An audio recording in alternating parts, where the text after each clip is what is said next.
Tito, capítulo 2, do verso 11 até o verso 15, diz assim o texto sagrado: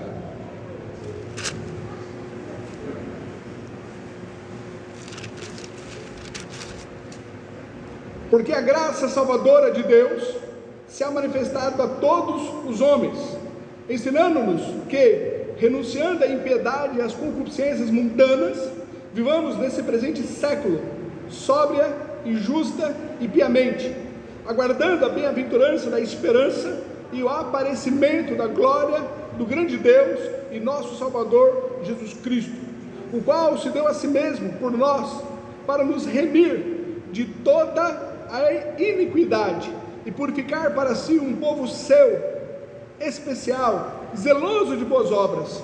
Fala disto e exorta e repreende com toda a autoridade. Ninguém te despreze. Vamos orar mais uma vez. Senhor, eu suplico que tu me dê a graça do Senhor, a graça pela atuação do teu Espírito Santo, para que o que eu venha ministrar traga edificação à tua igreja, traga o entendimento, ó Pai querido, acerca do que o Senhor nos deixou revelado, que o mesmo Espírito, Pai, que possa me usar, possa também dar o discernimento, ó Pai, à tua igreja, para que eles possam reter no coração só o que vier da tua parte. Eu suplico, ó Pai, que dá o Senhor, em nome de Jesus, amém. Por assentar, irmãos.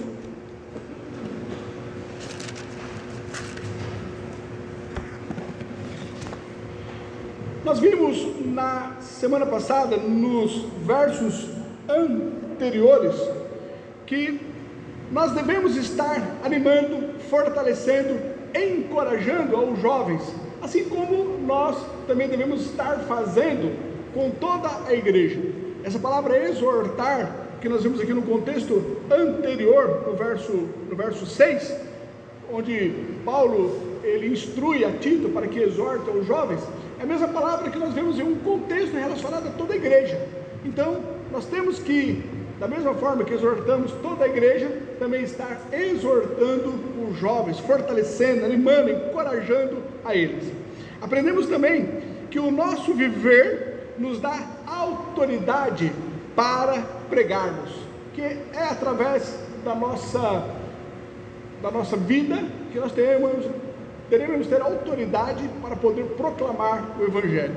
Vimos também nos versos anteriores, semana passada, que o nosso linguajar seja sadio e irrepreensível, para que não possamos ser condenados pelos nossos adversários. E também aprendemos que os que estão debaixo de autoridade, que sejam irrepreensíveis, independente dos valores de quem os sujeita. Estamos aqui agora no verso 11, dando então continuidade à nossa série de mensagens, tendo como base aqui o livro de Tito. Agora nessa feita, capítulo 2, o verso 11, diz assim: Porque a graça de Deus se há manifestado.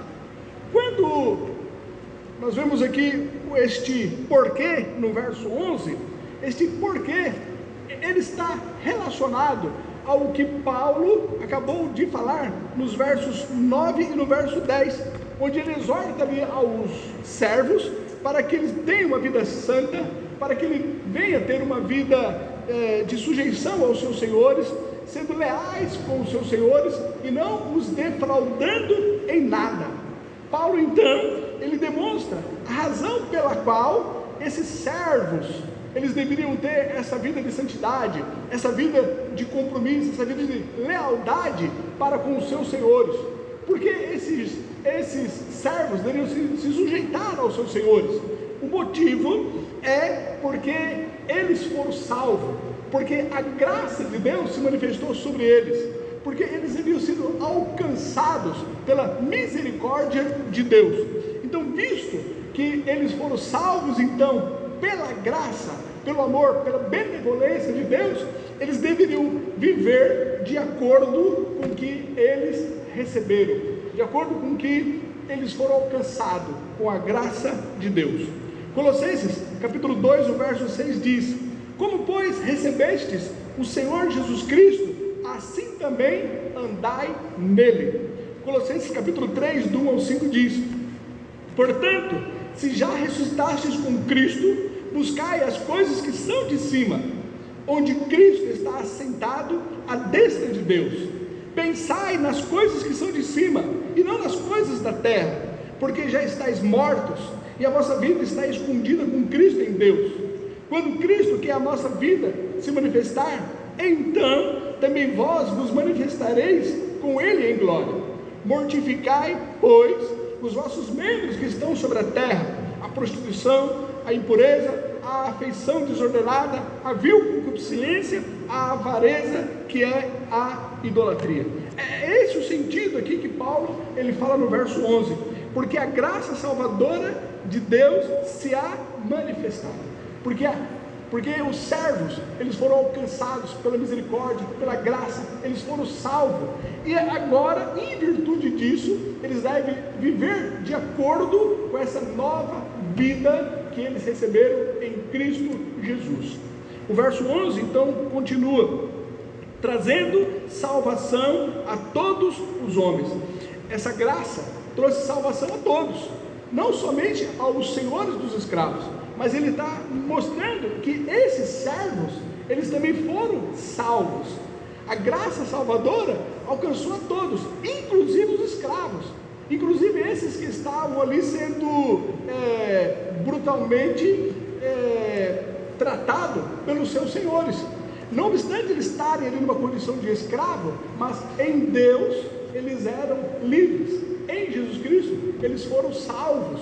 Em Jesus Cristo eles receberam também a graça. 1 Pedro capítulo 1 verso 17 diz: e se invocais por Pai aquele que sem acepção de pessoas julga segundo a obra de cada um, andai em temor durante o tempo da vossa peregrinação. João capítulo 1 verso 11 e 12: veio para o que era seu, e os seus não receberam, mas a todos quanto receberam, deu-lhes o poder de serem feitos filhos de Deus, aos que creem no seu nome. O verso 11: porque a graça salvadora se há manifestado a todos os homens. Deus não faz acepção de pessoa, independente do grau social, da sua condição, independente do seu sexo, se é homem, se é mulher, independente da sua condição. Deus, ele se manifesta pela sua misericórdia, pela sua graça a todos. A graça se há manifestado a todos os homens, inclusive a esses servos, esses escravos dos versos 9 e 10, no contexto aqui anterior, eles também foram salvos. Deus os alcançou.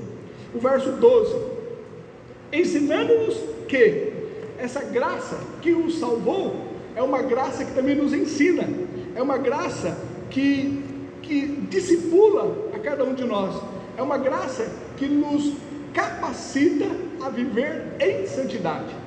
Interessante que essa mesma graça que nos salva, essa mesma graça que nos alcança e nos faz olharmos para o que Cristo lhe fez por nós, essa graça também trabalha em nossos corações, nos ensinando. Olha o que diz aqui o verso 12: ensinando-nos que, quem é que está ensinando? É a graça que nos salvou, do verso 11, do verso anterior.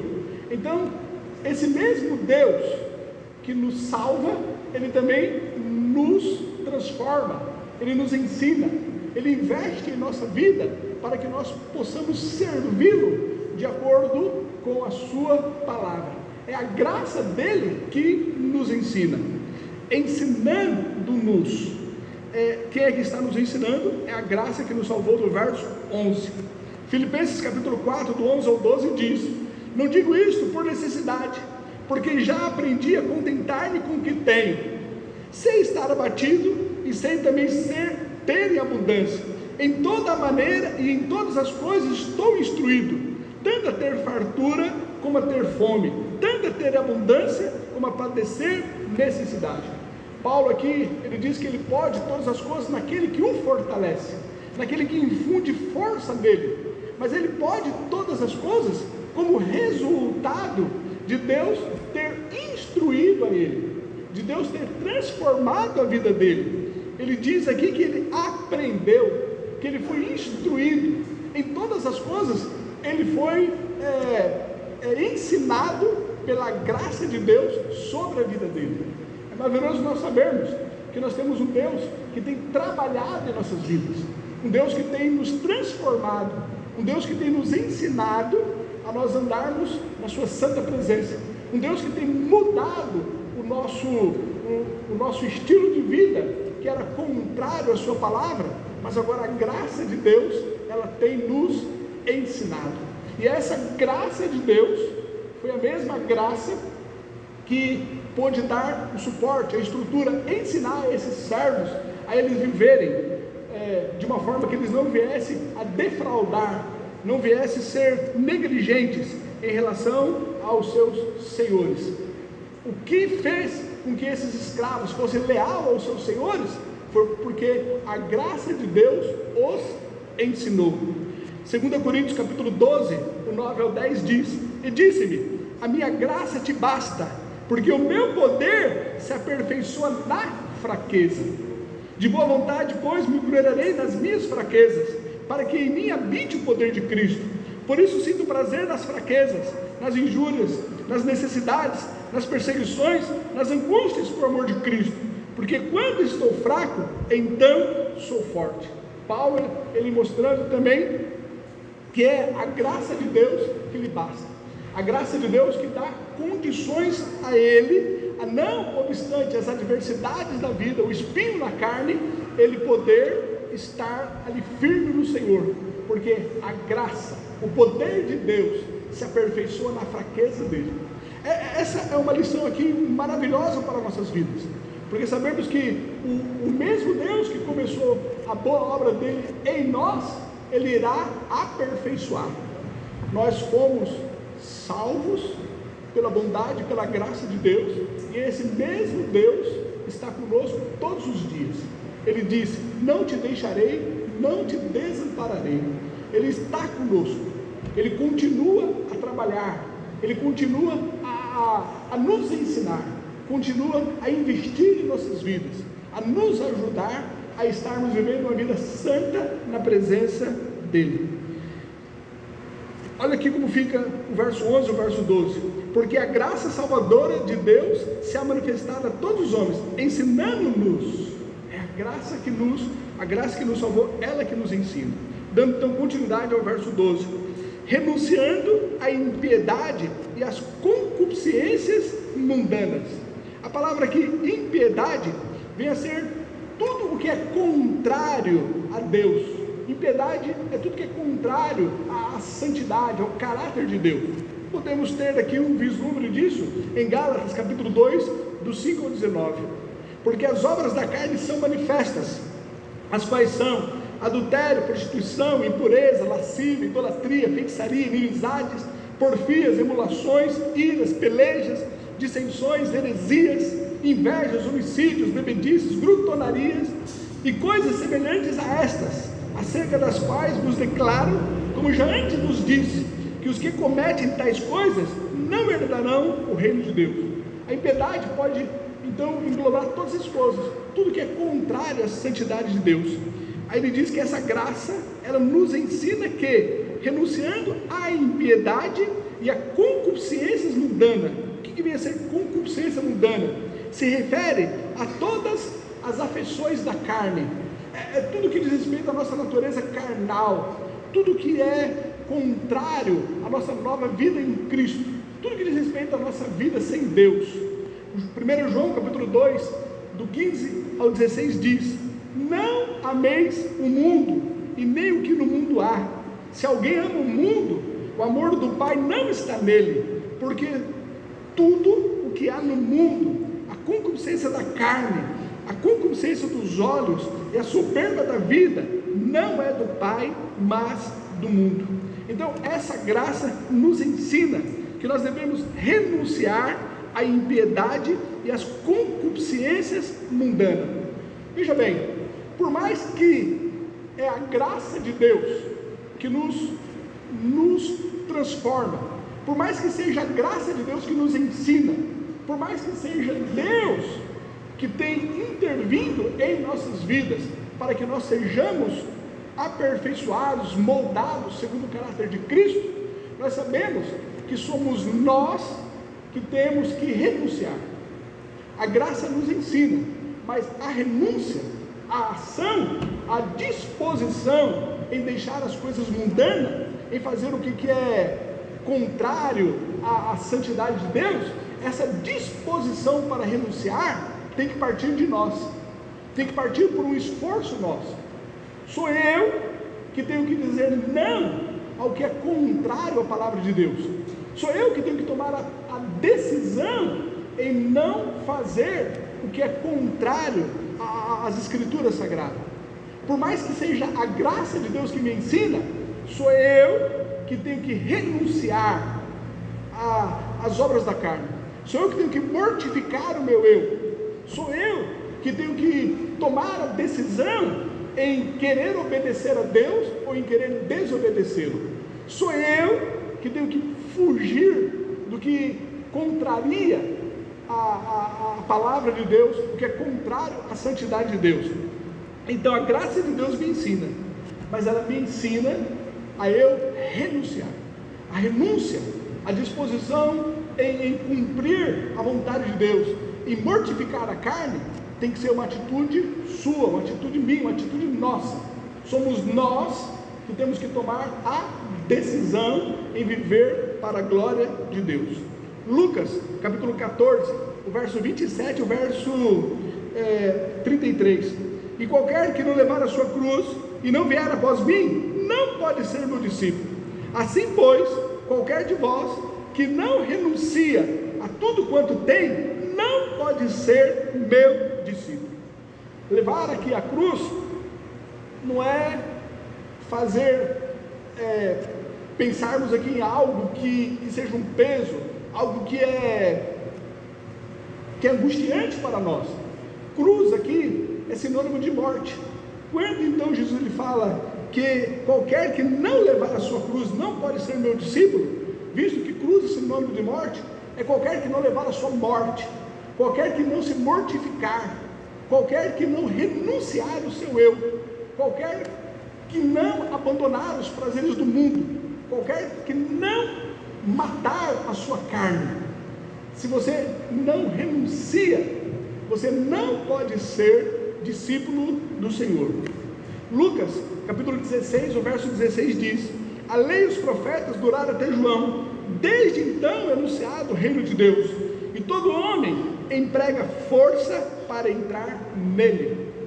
Nós somos salvos pela graça, mas para nós permanecermos na presença de Deus, para nós fazermos parte do reino de Deus, nós temos que empregar força, nós temos que nos dispor, nós temos que ter uma disposição onde coloca todo o nosso ser, a minha vontade, o meu querer, os meus desejos, os meus sentimentos, renunciar tudo que é contrário às escrituras sagradas para poder agradar a Deus. A renúncia cabe a você. Enquanto você vive, o Senhor nunca será glorificado através da sua vida. Enquanto você não se dispõe a mortificar o seu eu e as obras da sua carne, você nunca vai viver conforme o que Deus espera de você. E o que Deus espera de você é que você seja perfeito como Ele é perfeito. O que Deus espera de você é que você seja santo, assim como Ele é santo. O que Deus espera de você é que você viva uma vida de acordo com o que a graça de Deus tem te ensinado. Aí ele continua então no verso 12: ensinando-nos que, renunciando à impiedade e às concupiscências mundanas, vivamos neste presente século sóbria, justa e piamente. O sentido aqui é que já iniciamos neste mundo um processo de santificação que ele irá ser concluído no céu. Eu vivo aqui neste mundo, mas eu não faço parte deste mundo. Nós estamos aqui de passagem, nós somos estrangeiros, nós somos peregrinos, porque na verdade nós somos cidadãos do céu. O Senhor já nos foi preparar morada lá no paraíso, lá com Ele, nós somos então uma nova criatura. Nós fomos transportados do reino das trevas para o reino do Filho do seu amor. E Deus então, Ele já começou em nós um processo de santificação, um processo de transformação, que já deu-se início aqui e que terminará lá na glória, quando então Ele voltar. Se nós aqui estivermos, seremos arrebatados, ou se nós já tivermos, quando na ocasião que Ele voltar, já tivermos morrido, nós então voltaremos com Ele, e teremos então o nosso corpo glorificado. Mas esse processo então de santificação, até alcançarmos a glorificação, já se deu início, e é essa consciência que devemos ter, que estamos aqui neste mundo, mas não fazemos parte deste mundo. João, capítulo 17, do 15 ao 18, está escrito: não peço que os tires do mundo, mas que os livre do mal. Não são do mundo, como eu do mundo não sou. Santifica-os na tua verdade, a tua palavra é a verdade. Assim como tu me enviaste ao mundo, também eu os enviei ao mundo.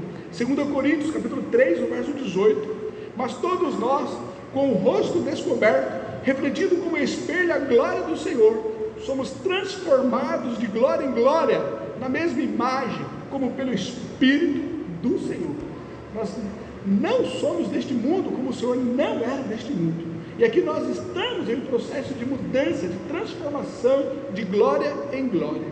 Hebreus capítulo 12, verso 1: portanto nós também, pois que estamos rodeados de uma tão grande nuvem de testemunhas, deixemos todo o embaraço e o pecado que tão de perto nos rodeia, e corramos com paciência a carreira que nos está proposta.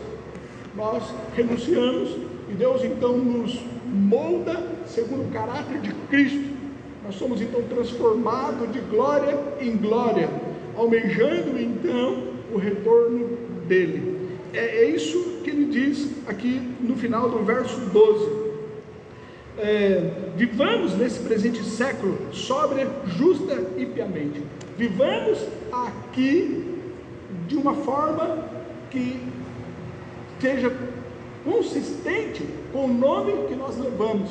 Já aqui estamos nesse processo de mudança, de santificação. Já aqui estamos nesse processo de transformação. Já aqui eu começo a viver semelhante a Cristo. No verso 13 ele diz: aguardando a bem-aventurança e o aparecimento da glória do grande Deus e nosso Salvador Jesus Cristo. O que Paulo ele faz aqui é nos dar um estímulo a vivermos uma vida santa. Ele mostra o porquê que nós devíamos estar renunciando à impiedade e às concupiscências mundanas.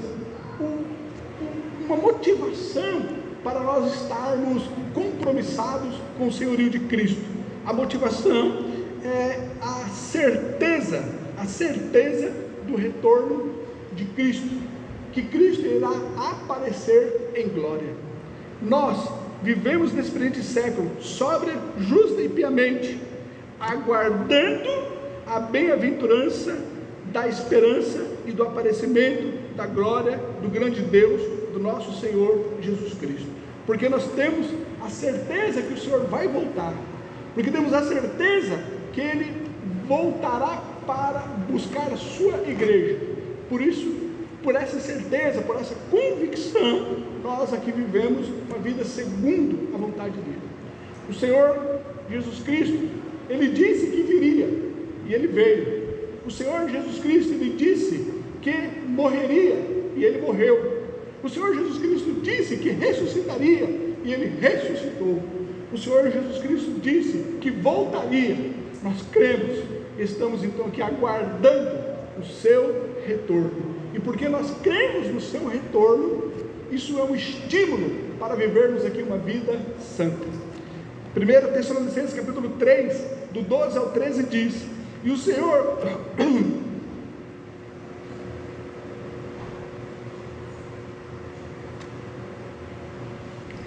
vos aumente e faça crescer em amor uns para com os outros e para com todos, como também o fazemos para convosco, para confirmar os vossos corações, para que sejais irrepreensíveis em santidade diante de nosso Deus e Pai, na vinda de nosso Senhor Jesus Cristo, com todos os santos.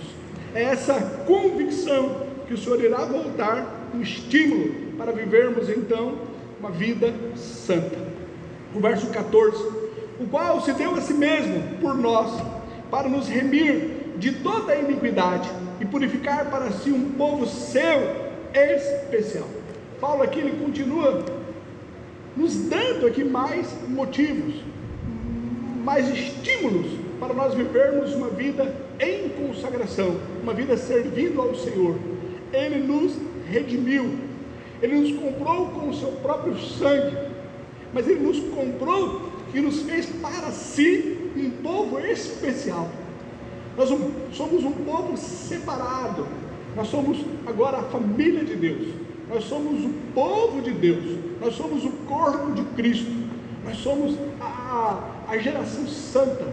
Nós temos esse estímulo para sabermos que somos a menina dos olhos de Deus, nós somos um membro do Espírito Santo, nós somos não mais bastardos, mas nós somos filhos de Deus, nós somos um povo adquirido pelo Senhor, e por sermos esse povo especial, esse povo escolhido de Deus, por fazermos parte da família de Deus, é o estímulo que Paulo aqui nos dá para nós vivermos uma vida consagrada. Ele diz aqui: o qual se deu a si mesmo.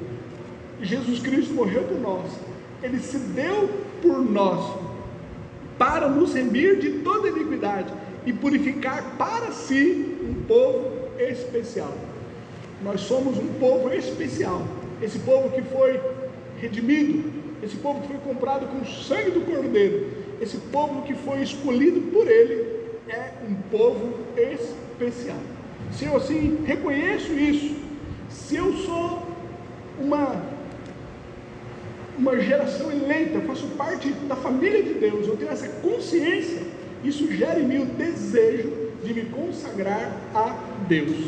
Gálatas capítulo 2, o verso 20 diz: já estou crucificado com Cristo, e vivo não mais eu, mas Cristo vive em mim, e a vida que agora vivo na carne, vivo na fé do Filho de Deus, o qual me amou e se entregou a si mesmo por mim. É essa vida que eu vivo na fé no Filho de Deus, é porque Ele me amou, porque Ele se entregou por mim e me fez ser um povo especial. 2 Coríntios 5,17 diz: assim que, se alguém está em Cristo, nova criatura é, as coisas velhas já passaram, eis que tudo se fez novo. Eu sou uma nova criatura, meu passado foi lançado no lar do esquecimento, eu sou para Deus agora uma geração eleita, eu sou um povo escolhido, eu sou uma nova criatura. Isso é um estímulo para sabermos quem nós somos em Cristo Jesus. Isso nos faz desejar servi-lo por amor. 1 Pedro capítulo 2, o verso 9: mas vós sois a geração eleita, o sacerdócio real, a nação santa, o povo adquirido, para que anuncieis as virtudes daquele que nos chamou das trevas para a sua maravilhosa luz. Essa é a condição nossa agora. Nós somos a geração eleita, nós somos o sacerdócio real, nós somos a nação santa, nós somos o povo adquirido. É o que diz aqui no verso 14: um povo seu especial. Por eu saber quem eu sou em Cristo Jesus, isso gera em mim um desejo, um estímulo, uma motivação para viver uma vida consagrada diante do Senhor. Ele continua no verso 14: povo seu especial, zeloso de boas obras. Nós não fomos salvos pelas obras, nós fomos salvos pela graça, mas nós vivemos para as boas obras. Aquela questão que alguns pastores estão ensinando, que você pode vir como está e continue como esteja. E alguns pastores que antes nós tínhamos muito respeito por ele, hoje está pregando que a pessoa pode vir como está e continuar como está, visto que a igreja não é um lugar de condenação. Não é isso que a Bíblia nos ensina. O que essa Escritura nos ensina é que quem está em Cristo é uma nova criatura. O que a Bíblia nos ensina é que nós fomos criados em Cristo Jesus agora para as boas obras. Nós em Cristo Jesus somos chamados para vivermos uma vida santa e irrepreensível, nos assemelharmos a Cristo. A Bíblia diz que nós podemos vir como estamos, mas se houve verdadeiramente uma conversão, uma mudança de vida, nós agora nos submetemos ao senhorio de Cristo e nos dispomos a vivermos uma vida conforme as regras, a vontade, em obediência à tua santa palavra. Nós agora nos dispomos a nos deixar sermos transformados por Ele. Quem verdadeiramente teve um encontro com Cristo se dispõe a se submeter ao senhorio dele. E o que mostra que fomos salvos é essa submissão ao seu senhorio. E Paulo então diz aqui no verso 14: o qual se deu a si mesmo por nós, para nos remir de toda iniquidade e purificar para si um povo seu especial, zeloso de boas obras. Somos chamados para praticar as boas obras. Efésios capítulo 2, o verso 10: porque somos feitura sua, criados em Cristo Jesus para as boas obras, as quais Deus preparou para que andássemos nelas. Essas obras que nos foram preparadas é o que está registrado nas Escrituras Sagradas, é obedecer a sua vontade, registrada em sua santa palavra. Mateus capítulo 5, verso 16: assim resplandeça a vossa luz diante dos homens, para que vejam as vossas boas obras e glorifiquem a vosso Pai que está nos céus. É quando nós nos assemelhamos a Cristo, em obediência à tua santa palavra, nesse nosso viver, faz com que Deus seja glorificado pelo nosso comportamento. O verso 15, ele continua: fala disto e exorta e repreende. Paulo aqui, ele dá uma orientação para que Tito inculcasse com insistência essas verdades na mente ali dos cristãos, da igreja ali de Creta. Fala disso e exorta, repreende. Há algumas verdades, algumas doutrinas que nós devemos estar repetindo, que nós devemos estar voltando, que nós devemos estar sendo, insistente, para que nós venhamos colocar em nossa mente, para que entre em nosso coração. Nós somos tendenciosos a nos esquecermos dos propósitos que Deus tem para nossas vidas, da necessidade então de insistirmos em algumas verdades. Paulo então diz para Tito: fala disso e exorta e repreende, que ele insistisse nessas verdades que ele acabou de dizer. Filipenses capítulo 3, o verso 1: resta, irmãos meus, que vos regozijeis no Senhor. Não me aborreço de escrever-vos as mesmas coisas, e é segurança para vós. Algumas coisas temos que estar repetindo, escrevendo novamente, é segurança para a igreja. No final do verso 15, ele diz: com toda a autoridade, ninguém te despreze. Como nós já dizemos, essa carta, ela fora escrita para o jovem pastor Tito. No entanto, ela deveria ser lida para toda a igreja. O que Paulo está fazendo aqui é que as pessoas, ao lerem então aquela carta, que eles reconhecessem a autoridade de Tito. Paulo está aqui ratificando e mostrando que, não obstante Tito ser um jovem, ele era o líder da igreja, ele era o pastor ordenado ali por Paulo, orientado por Paulo para que ficasse ali na igreja de Creta. e os membros ali da igreja deveriam reconhecer no jovem pastor Tito a autoridade dele como pastor. É o que ele diz aqui no final do verso 15. Fala disto e exorta e repreende com toda a autoridade. Ninguém te despreze, que ninguém viesse desprezar a autoridade pastoral de Tito. Hebreus capítulo 13, verso 17. Obedecei a vossos pastores e sujeitai-vos a eles, porque velam por vossas almas, como aqueles que hão de dar conta delas, para que o façam com alegria e não gemendo, porque isso não vos seria útil. Algumas lições que nós aprendemos aqui neste texto. A primeira é que a mesma graça que salva, ela nos ajuda a vivermos em Cristo e para Cristo.